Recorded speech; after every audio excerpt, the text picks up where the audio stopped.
पिछले कुछ दिनों से हम हिमाचल प्रदेश के मुख्यमंत्री जी का बार बार एक बयान देख रहे हैं और जिस बयान का वो अभी तक संदर्भ जो स्पष्ट नहीं कर पाए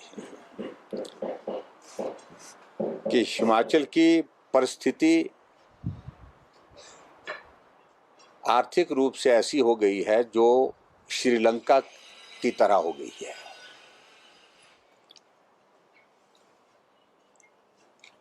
अब श्रीलंका के साथ हिमाचल की तुलना करना, एक तो मैं मानता हूं कि ये बिल्कुल भी सरासर गलत है। वहां की परिस्थितियां जिस प्रकार की रही हैं उस पे बहुत सारी चीजें हैं,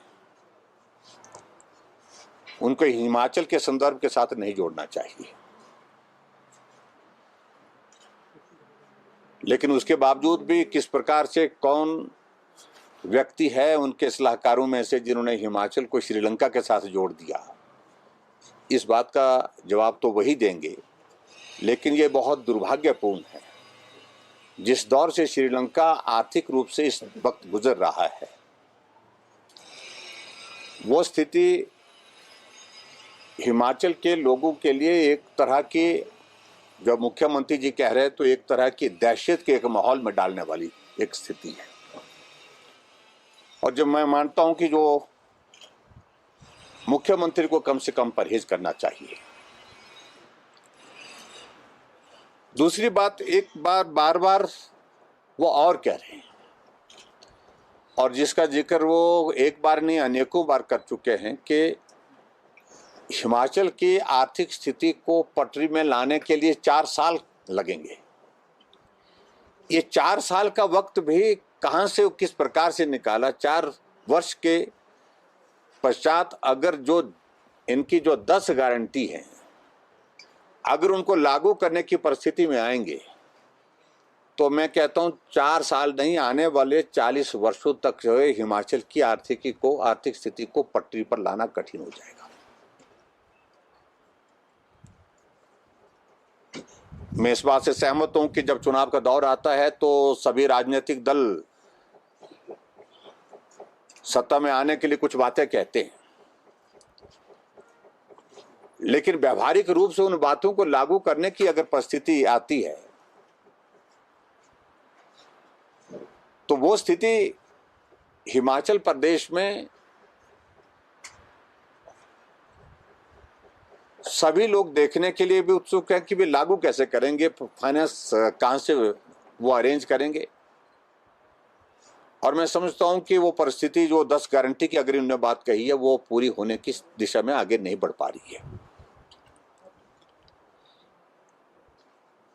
कई तरह के आंकड़ों को इस तरह से गलत तरीके से प्रस्तुत करने की कोशिश हो रही है और जिसमें विशेष तौर से कि एक तो 75,000 करोड़ रुपए का ऋण का जिक्र कर रहे हैं, जबकि मेरी जानकारी के जो फैक्ट्स हैं अभी तक 75,000 करोड़ रुपए का ऋण नहीं है प्रदेश सरकार के। हमारी सरकार में 70,000 करोड़ के लगभग हमने छोड़ा है। इस बात को भी उनको बड़ा स्पष्ट होना चाहिए। फिगर्स को बढ़ा करके आखिरकार उसमें हासिल क्या होगा? और 75,000 करोड़ के बाद जो है वो बहुत सारी एरियर की बात कह रहे हैं कि वो भी हमको देना पड़ेगा। डीए का जिक्र कर रहे हैं, वो भी हमको देना पड़ेगा। बहुत सारी चीजों का जिक्र करते करते उन्होंने कहा कि 11,000 करोड़ रुपए की लायबिलिटी इस प्रकार से बनती है और 5,000 करोड़ रुपए की लायबिलिटी जो हिमाचल प्रदेश में जो संस्थान खोले गए उनकी बनती है। तो कुल मिलाकर के आंकड़ा उन्हें पहुंचा दिया 95,000 करोड़ रुपए के नजदीक।